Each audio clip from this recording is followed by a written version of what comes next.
నమసంభివం నమామి శమనశిశనం సోమం శంభోర్మకటభూషణం ధరణీగర్భసంభూతం విద్యుత్కాంతి సమప్రభం కుమారం శక్తిహస్తం తం మంగళం ప్రణమామ్యహం ప్రియంగుకలికాశ్యామం రూపేణ ప్రతిమం బుధం సౌమ్యం సౌమ్యగుడేపేతం తం బుధం ప్రణమామ్యహం దేవీనాంచ ఋషీనాంచ గురుకాంచన సన్నిభం బుద్ధిభూతం త్రిలోకేశం తం నమామి బృహస్పతిం హిమకుందరుణాలాభం దైత్యానం పరమం గురం సర్వశాస్త్ర ప్రవక్తారం భార్గవం ప్రణమామ్యహం నీలాంజన సమాభాసం రవిపుత్రం యమాగ్రజం ఛాయామాత్తాండ సంభూతం సంశనిం ప్రణమామ్యహం అర్ధకాయం మహావీర్యం చంద్రాదిత్య వివర్ధనం శివికాగర్భ సంభూతం తం రామం ప్రణమామ్యహం పలాశ పుష్ప సంకాశం తారకాగ్రహమస్తకం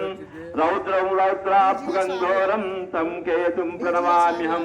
ఈ నవగ్రహాలు కూడా స్తోత్రమైంది.